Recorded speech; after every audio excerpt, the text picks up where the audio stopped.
আসসালামু আলাইকুম viewers, welcome to my channel. তো আজকে আমি আপনাদের সাথে শেয়ার করব গরম মশলা গুঁড়া রেসিপি। ঘরে থাকা অল্প কিছু মশলা দিয়ে আমি গরম মশলা তৈরি করে দেখাবো।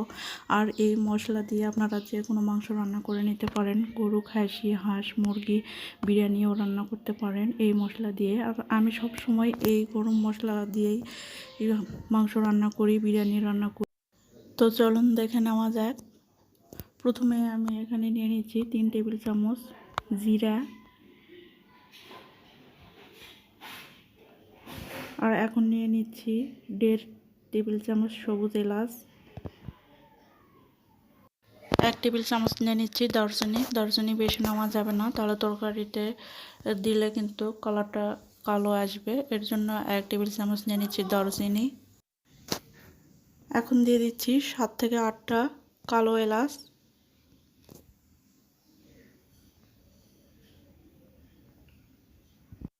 এখন দিয়ে দিচ্ছি 1/2 টেবিল চামচ গোলমরিচ। আর দিয়ে দিচ্ছি 1/2 টেবিল চামচ লং। এখন 5-6টা দিয়ে দিচ্ছি শুকনা মরিচ।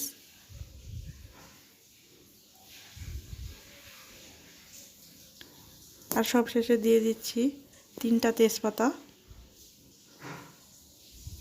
মাঝখান থেকে ছিঁড়ে দিয়েছি। এখন এই মশলাগুলো রোদে দিয়ে গরম করে নিতে পারেন, অথবা অল্প আঁচে একটু টেলে নিতে পারেন, তাহলে গুঁড়া করতে খুব সহজ হবে। তো আমি রোদে দেব না, একটু টেলে নেব অল্প আঁচে। তো সবগুলো মশলা এখন মিক্স করে নিচ্ছি। এখন আমি চুলায় একটা প্যান বসিয়ে দিয়ে আমি মশলাগুলো অল্প আঁচে টেলে নিচ্ছি। আর খেয়াল রাখতে হবে মশলাগুলো যেন পুড়ে না যায়। অল্প আঁচে কিন্তু এভাবে নাড়াচাড়া করে নিতে হবে।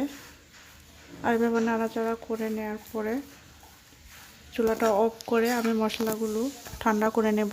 তারপরও ব্লেন্ডার জারে নিয়ে নিব।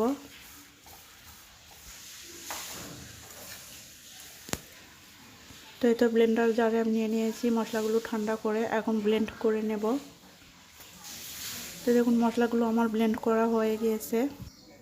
এখন এই মশলাগুলো আপনারা চেলে নিতে পারেন, অথবা এভাবে ব্যবহার করতে পারেন। এগুলো কিন্তু অনেক মিহি হয় এই মশলাগুলো এভাবে ব্লেন্ড করে নিলে। তো এখন একটা কাচের বয়ামে ভরে আপনারা সংগ্রহ করে রাখতে পারেন 4-5 মাস।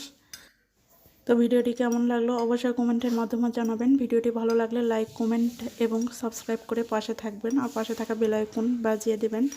আজকের মতো এই পর্যন্তই, দেখা হবে আগামী পর্বে। সুস্থ থাকবেন, ভালো থাকবেন, আল্লাহ হাফেজ।